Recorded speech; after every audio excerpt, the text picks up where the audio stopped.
सीता जी के साथ राम जी चले हैं वनवास को, तो लोगों ने कहना शुरू किया इस औरत को आज तक किसी ने नहीं देखा था, लेकिन सारे बाजार के लोग देख रहे हैं। तो राम जी को हाथ जोड़ना पड़ा कि मजबूरी है, गम का मौका है, इसलिए मेरी बीवी जो घर के अंदर रहा करती थी घर से बाहर है, मजबूरी है, मजबूरी माफ है, गम का मौका है।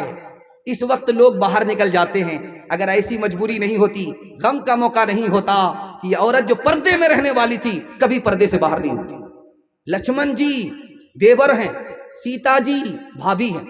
देवर से पूछा जा रहा है कि भाभी का चेहरा देखे हो, कैसी हैं, काली हैं या गोरी हैं? तो देवर ने कहा वो तो घूंघट डाल करके रहती थी, घूंघट डाल करके रहती थी।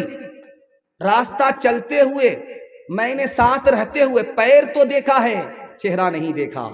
लेकिन दौर इतना बुरा हो चुका, अभी जो दौर है इतना बुरा हो चुका है, इतना बुरा हो चुका है कि औरत घूंघट से ही बाहर नहीं है, आपे से बाहर। राम जी की मां का नाम था कौशल्या। कोई राजा उनसे बात करने के लिए आए तो नौकर को भेजा, खुद नहीं गई। तो पूछा कि भाई आपने नौकर को भेज दिया? कहा मैं औरत हूं, वो मेरे लिए अजनबी है, मैं उसके सामने नहीं जा सकती। कितना खूबसूरत हिंदुस्तान था, दिखाने के लिए जा रहा हूं। दूसरी मिसाल देखिए, एक औरत का नाम है महाभारत में द्रौपदी। उसने कहा कि आज से बढ़कर के मेरा बुरा दिन कभी नहीं हुआ था। कहा कि वो कैसे? कि आज तक मुझको शौहर के अलावा किसी ने नहीं देखा था, आज सारी दुनिया के लोग मुझे देख रहे हैं, मैं बेपर्दा हो गई, इससे बड़ा बुरा दिन मुझे कभी देखने को नहीं मिला था। एक किताब है, उसका नाम है ऋग्वेद। ऋग्वेद किताब है, उस किताब में लिखा है, बस डिस ब्रेक मार करके हमारी तरफ तवज्जो कीजिए। हर आदमी के बयान का अलग अलग अंदाज होता है, अगर गलती से हाथ उठ जाए कोई फर्क नहीं पड़ता। मैं भी आपकी जगह बैठा होता, सवाल हो जाता, मैं भी फंस जाता। ये कोई बड़ी बात नहीं है, ये तो मैं इसलिए ऐसा करता हूं ताकि आप दिलो दिमाग से मुकम्मल तैयार हो जाए, पैगाम की हिफाजत हो जाए। ध्यान से सुनिएगा, जल्दी से निकल जाएगा। ऋग्वेद की किताब है, उस किताब में लिखा है कि ब्रह्मा ने तुमको औरत बनाया तो अपनी आंख ऊपर मत रखना, अपनी आंख नीचे रखना। उसी किताब में लिखा हुआ दूसरा जुमला, अगर ब्रह्मा ने तुम्हें औरत बनाया है तो पैर फैला करके मत बैठना, पैर समेट करके बैठना। तीसरा जुमला उसी किताब में लिखा हुआ ऋग्वेद में, अगर तुम्हें ब्रह्मा ने औरत बनाया है तो ऐसा लिबास मत पहनो जिसमें तुम्हारे अंदर का जिस्म नजर आ जाए, ऐसा लिबास मत पहनो। एक किताब है, उसका नाम है ब्रह्मा पुराण। उस किताब में लिखा हुआ है, जब से नकाब की जाली औरत के चेहरे से उतरी, शर्मो हया चली गई। जमाना इतना बिगड़ चुका है, इतना बिगड़ चुका है कि सबके सामने औरत बाल को खोलती है, बाल को संवारती है, बाल को खोलती है, बाल को संवारती है, किसी की कोई परवाह नहीं करती है कि कौन देख रहा है, बुरी नजर से इसकी कोई परवाह नहीं करती है। जमाना इतना बुरा हो चुका है। एक किताब है, उसका नाम है विष्णु पुराण। विष्णु पुराण में लिखा है, जब कलयुग आएगा, कयामत का दौर आएगा, तो औरत खूबसूरती को बेचेगी, कपड़ा नहीं रखेगी, खूबसूरती को बेचेगी, गरीब शौहर को छोड़ देगी, दौलत से निकाह करेगी, 5-7 साल की लड़की मां बन जाएगी, 8-10 साल का लड़का बाप बन जाएगा। महाभारत किताब है, उस किताब के अंदर लिखा हुआ है कि आदमी को अपनी जवान बेटी के साथ तन्हाई में नहीं बैठना चाहिए। जवान बेटी है, जवान बाप है, तो अकेले में ना बैठे, दूसरे आदमी को शामिल कर ले। बड़े बड़े लोग फिसल जाते हैं और शैतान बदकारी करा देता है। आपको सुनकर के हैरत होगी, कलेजा मुंह को आ जाएगा। मुसलमानों की 3 लाख लड़की गैर मुस्लिम को लेकर के भाग गई, आबरू अलग गई, ईमान अलग गया। इसका जिम्मेदार फैशन है। अगर वो दीन और धर्म पर कायम रहती, उसका ईमान भी बचता, उसकी आबरू भी बचती। इंशाअल्लाह अपने समाज की औरतों की आबरू को बचाएंगे। हाथ उठाइए, इंशाअल्लाह बिल्कुल सही जा रहा है। ईमान की हिफाजत करेंगे, हाथ उठाइए इंशाअल्लाह। कहाँ गई वो सीता मैया और कहाँ है अब मरियम, भारतवर्ष में जिनके चरित्र पे गर्व किया करते हैं हम, जो अपनी इतिहास भुला दे, आग लगे उस फैशन में, आग लगे उस फैशन में। हिंदुस्तान का चेहरा देखो सच्चाई के दर्पण में, हिंदुस्तान इंसान का चेहरा देखो सच्चाई के दर्पण में, अमन की देवी तड़प रही है गांधी जी के आंगन में, गांधी जी के आंगन में। ये जो पैगाम आपकी खिदमत पे लेकर के आ रहा हूं, इसी के लिए मैंने आपको तैयार किया है। आधा से ज्यादा जलसा मेरा निकल चुका है, थोड़ा सा जलसा आपका बाकी रह गया है। औरत की तालीम के हवाले से सुनाने के लिए जा रहा हूं। जवानों को पैगाम देकर के मेरे हिस्से का जलसा मुकम्मल हो जाएगा। 10 मिनट के लिए आप साथ देंगे, हाथ उठा दीजिए इंशाअल्लाह। सो करके सुनेंगे, हाथ उठाइए इंशाअल्लाह।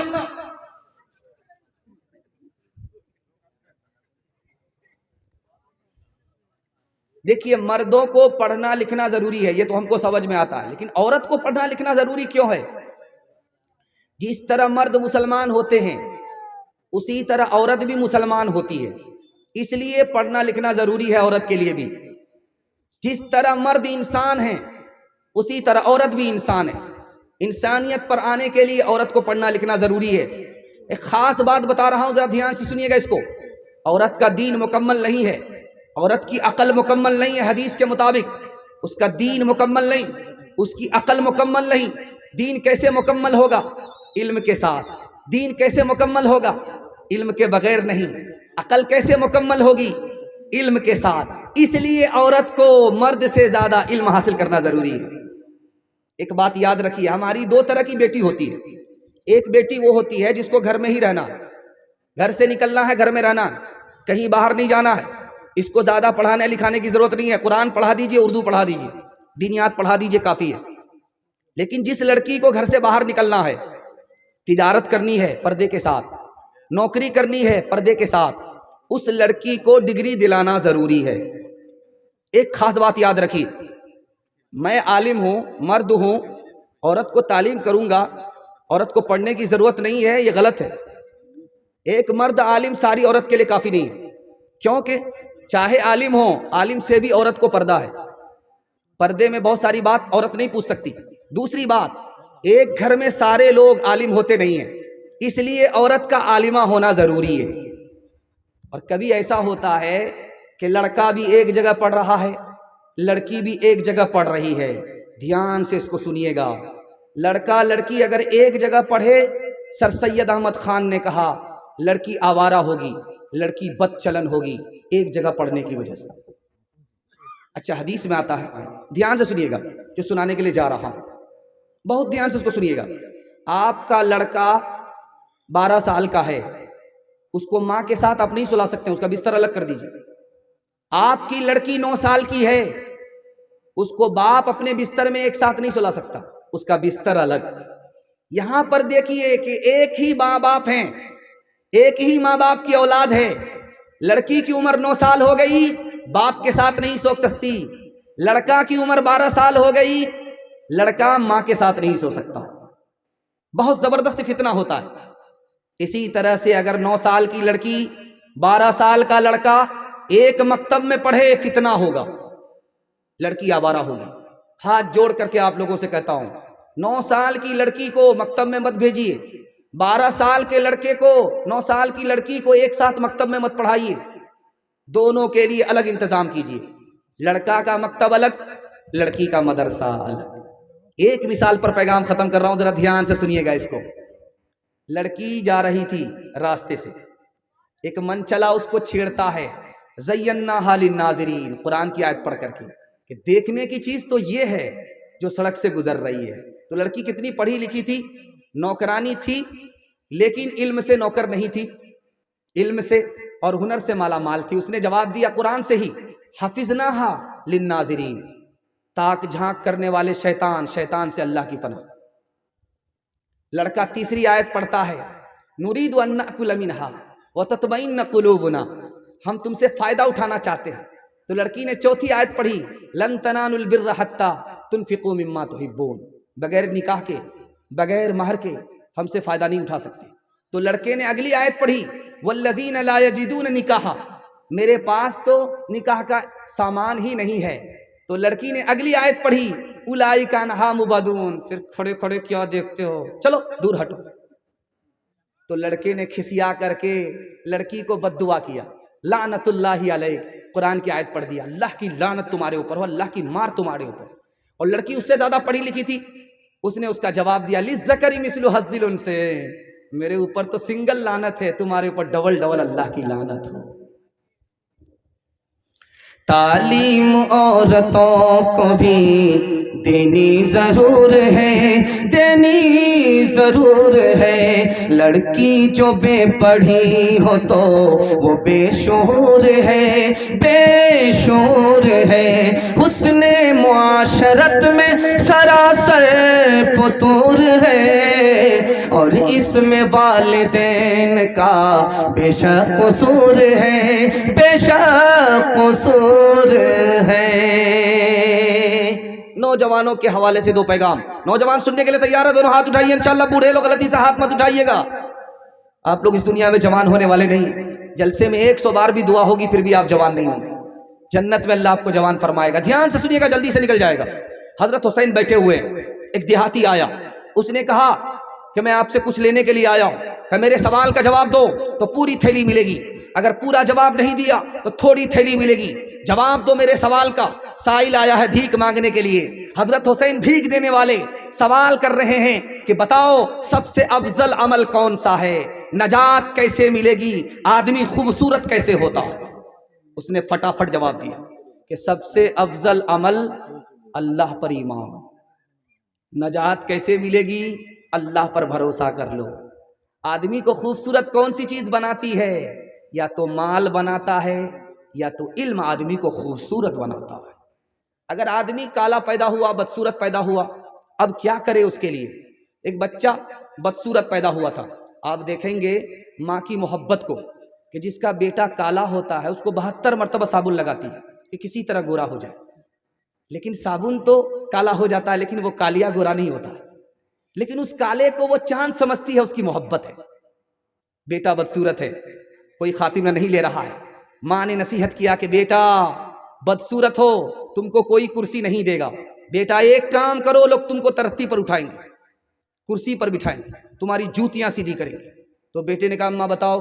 बेटा रात दिन एक करके इल्म हासिल करो, इल्म ही वो दौलत है। तुम्हारी जिल्लत को अल्लाह इज्जत में तब्दील कर देगा, तुम्हारे ऐब को अल्लाह हुनर में तब्दील कर देगा।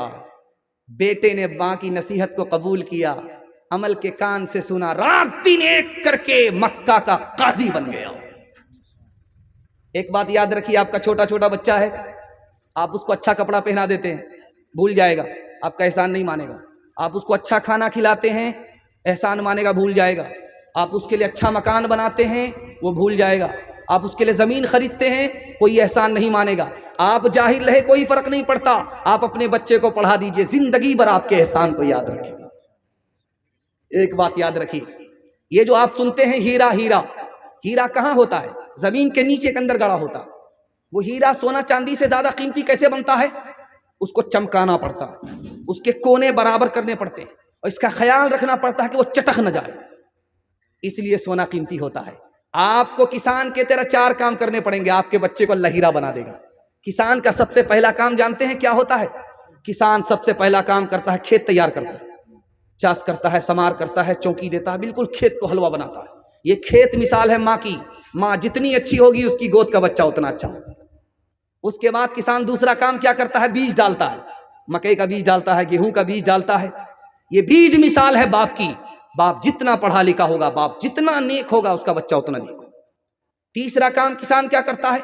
वक्त पर पानी देता है, वक्त पर खाद देता है। ये वक्त पर खाद, वक्त पर पानी क्या है? आपके बच्चे को स्कूल के वक्त में स्कूल भेजना पड़ेगा, और मदरसे के वक्त में मदरसा भेजना होगा। अभी मकई है, ठीक ठाक है, सारे बच्चे स्कूल में, सारे बच्चे मदरसे में। जैसे ही मकई के कटने का टाइम आया, सारे बच्चे मदरसे से गायब, स्कूल से गायब। कहाँ है? तो भाई कटाई में है, धुनाई में है। वक्त पर जब तक अपने बच्चे को आप पढ़ने के लिए नहीं भेजेंगे, किसान अगर वक्त पर खाद ना दे, वक्त पर पानी न दे, उसको फसल नहीं मिलती। आप अपने बच्चे को जब तक वक्त पर स्कूल नहीं भेजेंगे, मदरसा नहीं भेजेंगे, आपको नस्ल अच्छी नहीं मिलेगी। चौथा काम किसान क्या करता है? फाजिल घास निकालता है, स्प्रे करता है, अथवा बथुआ सबको साफ कर देता है। स्प्रे करता है, अथवा बथुआ सबको साफ कर देता है। अथवा बथुआ मिसाल क्या है? गलत माहौल से आपको बच्चे को निकालना पड़ेगा। बाप ड्राइवर, बेटा खलासी, गाड़ी का नंबर 786, 1 नंबर का मोबाइल बाज, रात दिन मोबाइल में लगा हुआ है। अब बेटा देख रहा है, जैसे ही फुर्सत मिली मोबाइल को बेटे के हाथ में आ गया। अब बेटा कहाँ से कहाँ पहुँच गया, उसके दिमाग को वायरस लगा, उसके दिल को वायरस लगा। ये बच्चा कभी आगे नहीं बढ़ेगा। कसूर माँ बाप का है और इल्ज़ाम बच्चे को देना बकवास है। जब आप घर में ढोल बजाएंगे तो बच्चे डांस करेंगे, कसूर माँ बाप का है, इल्ज़ाम बच्चे पर देना बेकार है। ध्यान से सुनिएगा, जल्दी से निकल जाएगा। दुआ करता हूँ, कबूलियत की घड़ी है, अल्लाह आपके बच्चे को मुकद्दर का सिकंदर बनाए। ध्यान से रखिएगा, 2-3 बात याद रख लीजिए, कुछ याद रहे या ना रहे बच्चों के हवाले से। जब बच्चा आपका घर में रहे, झगड़ा मत कीजिएगा। बच्चा घर से निकल जाए, कुर्सी फोड़िए, बर्तन तोड़िए, जो तोड़ फोड़ करना है करते रहिए, लेकिन बच्चा जब घर के अंदर रहे, झगड़ा मत कीजिएगा। बच्चा माँ बाप के झगड़े को अगर देखेगा तो निगाह से गिरा देगा, न जवानी में कदर करेगा, न बुढ़ापे में इज्जत देगा। और दूसरी बात याद रखिए बच्चों के हवाले से, बात बात पर बच्चे को मत मारिए, डराइए, धमका करके काम निकालिए। बात बात पर मत मारिए, आपका बच्चा बेशरम और बेहया हो जाएगा। जो बच्चा बेशरम और बेहया होगा, ना वो अच्छा इंसान बनेगा, ना वो अच्छा मुसलमान बनेगा। तीसरी बात को याद रखिए, बच्चा जब घर के अंदर रहे, आप स्क्रीन टच मोबाइल मत देखिए, संदूक में बंद कर दीजिए। बच्चे का मोबाइल खुद ब खुद छूट जाएगा, क्योंकि खरबूजा खरबूजे को देख करके रंग पकड़ता है। और जब बच्चा घर से निकल जाए तो आप मोबाइल में कुरान सुनिए, बयान सुनिए, अजान सुनिए, चलेगा।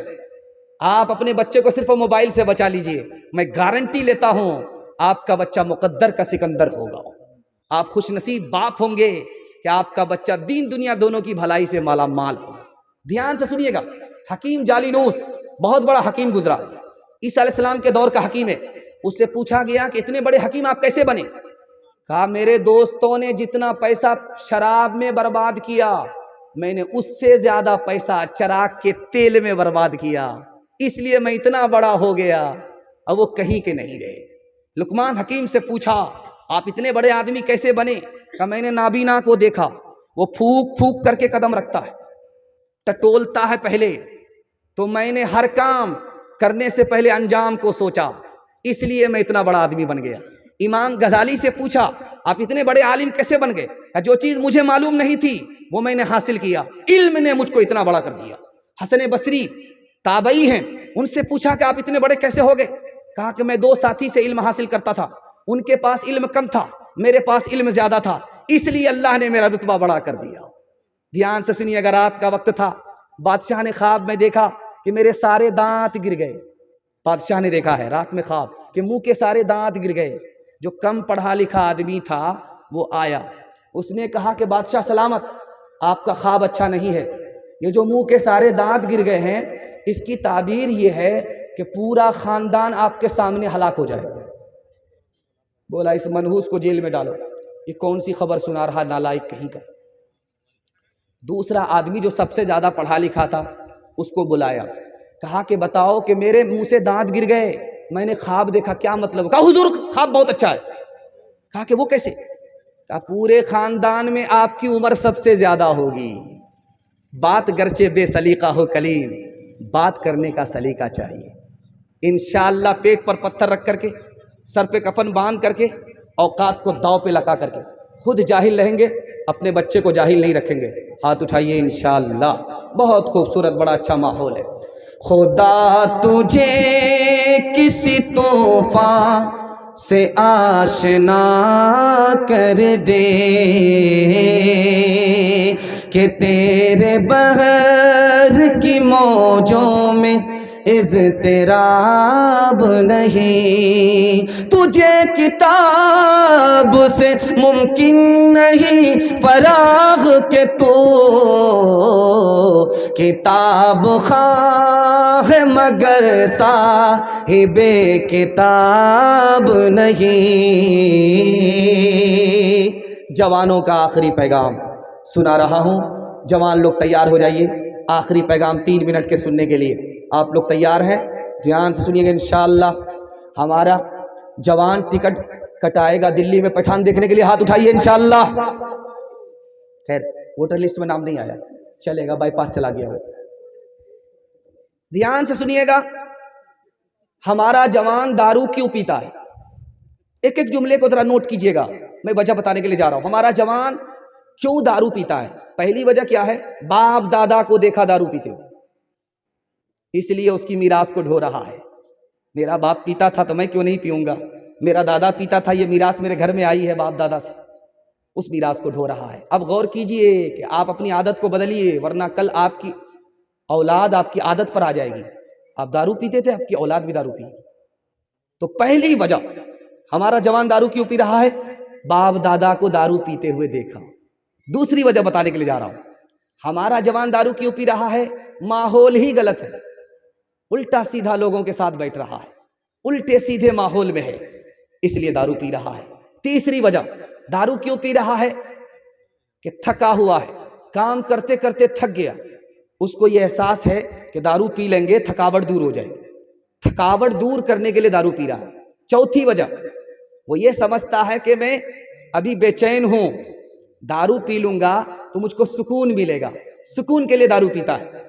और पांचवी वजह जानते हैं क्यों दारू पीता है, दारू इसलिए पी रहा है कि वो सोचता है कि दारू पीने के बाद मैं ताकतवर हो जाऊंगा, मोटा हो जाऊंगा, मेरे अंदर सेहत आ जाएगी, ताकत आ जाएगी, इसलिए दारू पीता नहीं था, दारू पीने वाले के साथ उठना बैठना शुरू किया, पीने लगा, इस वजह से दारू पीता है। अब मैं बताने के लिए जा रहा हूं हमारा जवान फांसी के फंदे से क्यों लटक रहा है, जहर खा करके क्यों मर रहा है, ट्रेन की पटरी में क्यों कट रहा है, दिखाने के लिए जा रहा हूं, ध्यान से सुनिएगा। पहली वजह पसंद के खिलाफ शादी हो गई, इसलिए खुदकुशी कर लिया।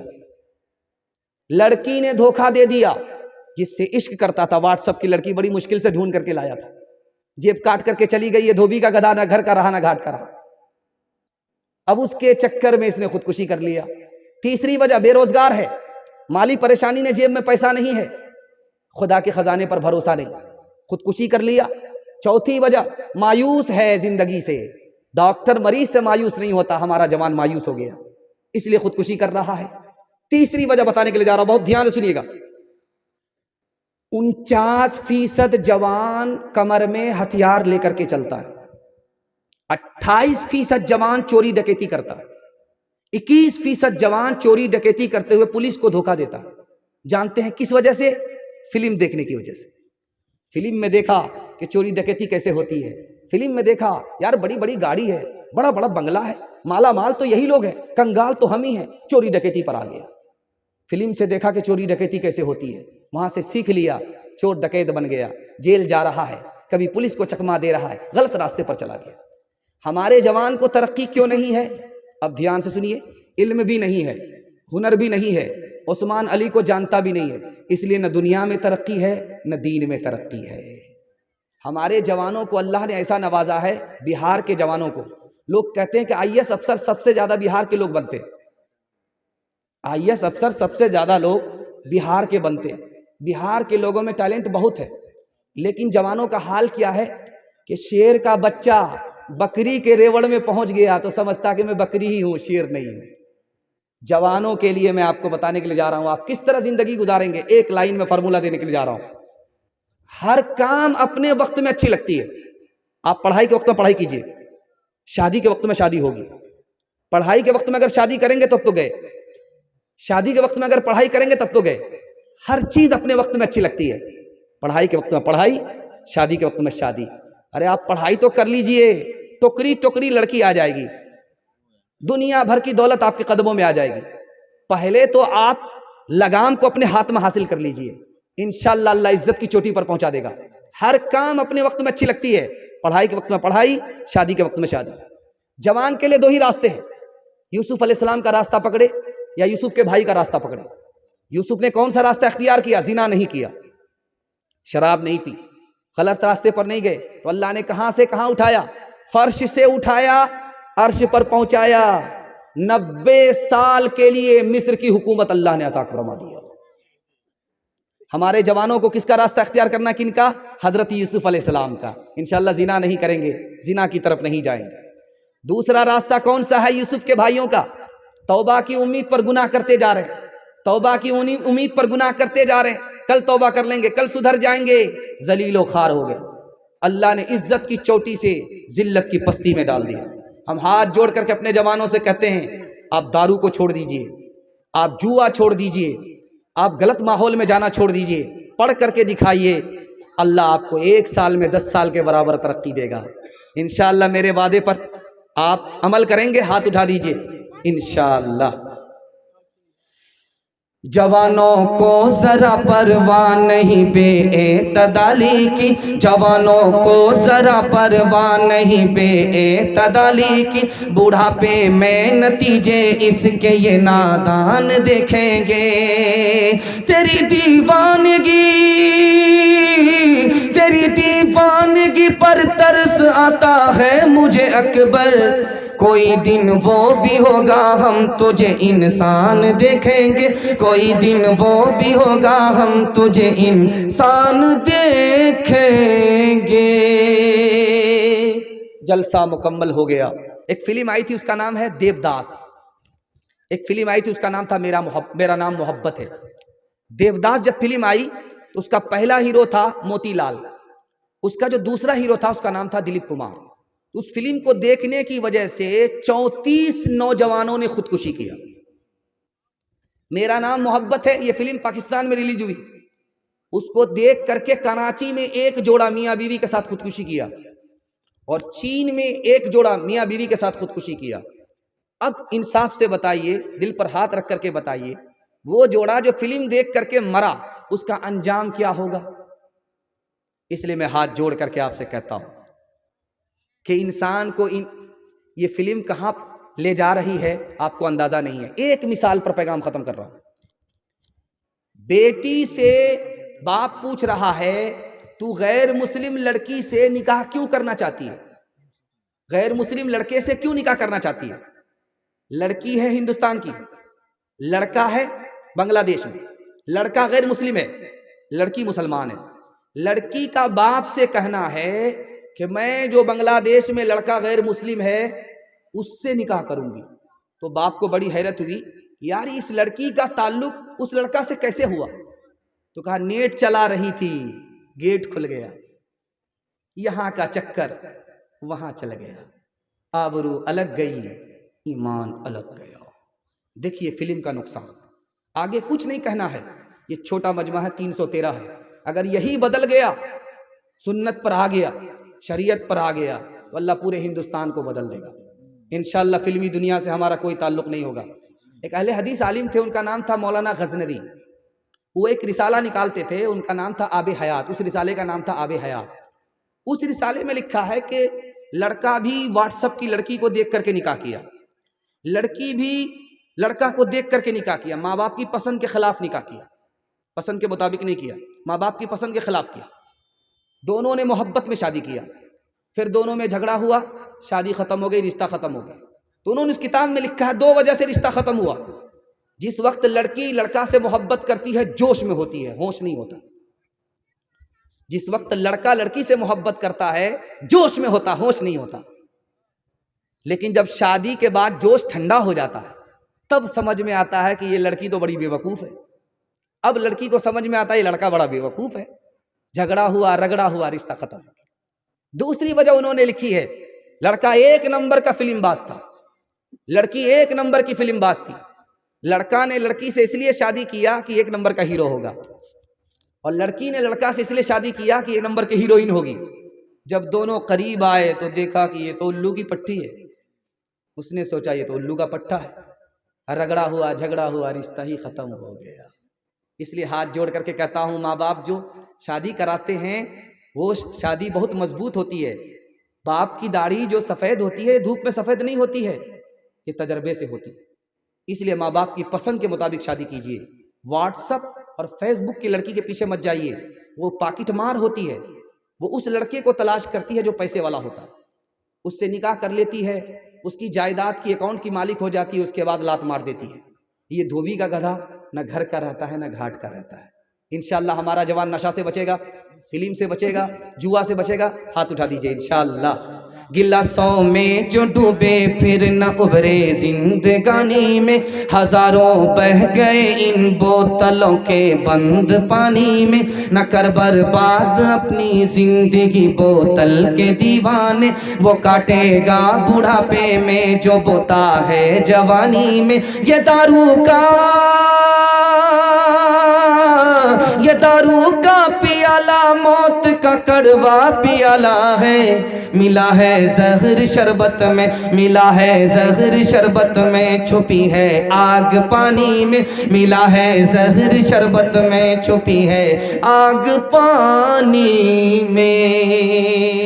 देखिए मेरे हिस्से का जलसा तो मुकम्मल हो गया है और इन्होंने फरमाइश किया है काली गोरी औरत के बारे में। आप लोग इसके चक्कर में हैं तो हाथ उठा दीजिए। हाँ, काली गोरी के चक्कर में देखिए कितने लोग हैं। सारी रामायण पढ़ी गई, सीता किसकी जोरू। ध्यान से सुनिएगा, जल्दी से निकल जाएगा। किताबुल अस्किया अल्लामा इब्ने जौज़ी रहमतुल्लाह अलैह की किताब है। उस किताब में लिखा है कि हारून रशीद के दरबार में दो लड़की आई, एक काली थी गोरी थी। दोनों ने फरमाइश किया नौकरी दे दो, तो बादशाह ने सोचा कि दोनों को बेवकूफ़ बना देते, मंतिक से निकाल देते। कहा कि मेरे पास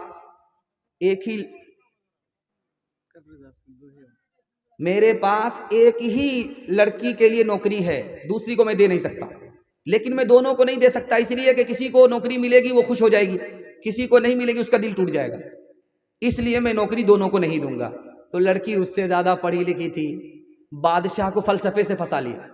अब बादशाह सलामत एक काम कीजिए, अगर कोटा एक ही है और कैंडिडेट्स दो हैं तो आप मुनाजरा करा लीजिए।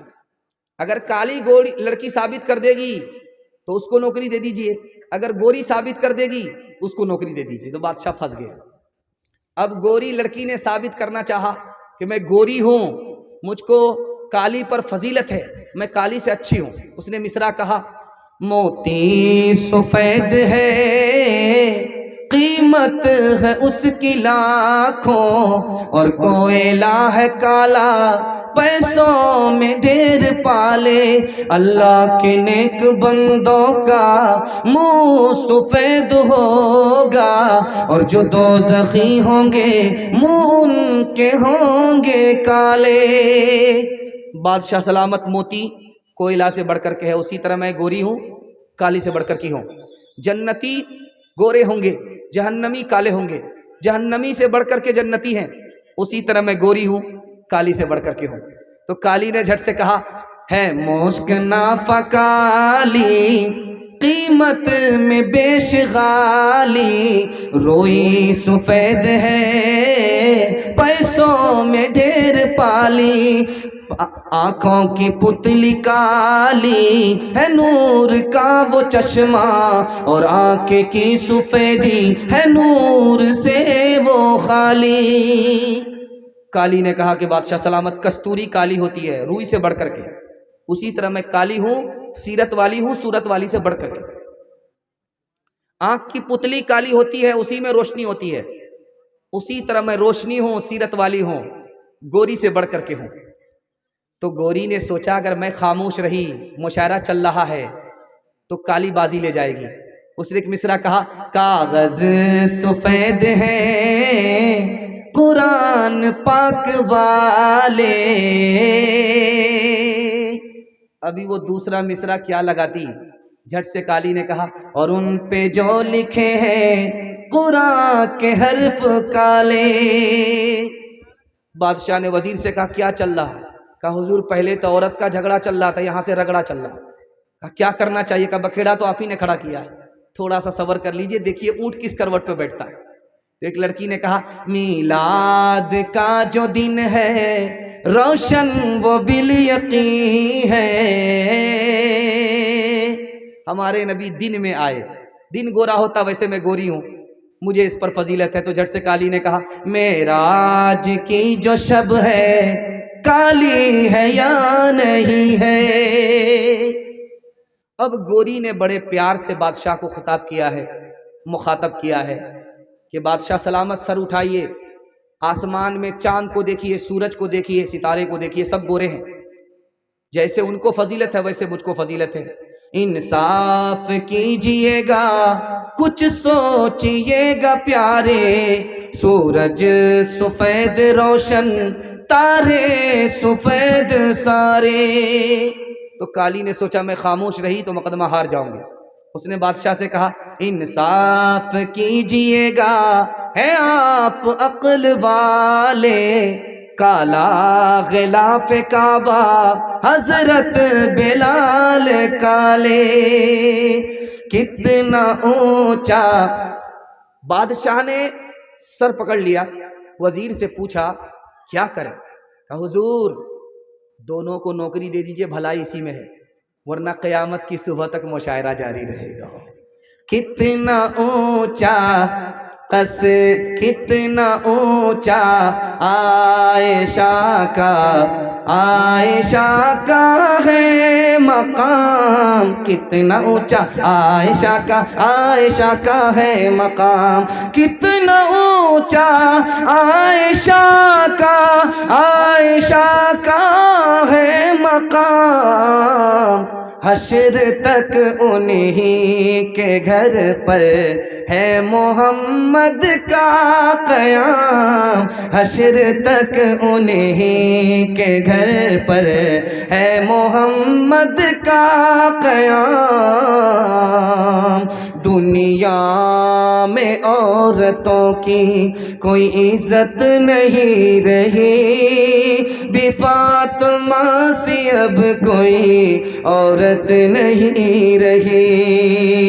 औलाद मांगती है ये पीरान पीर से, पीरों को ये मनाती है कुरमा वो खीर से।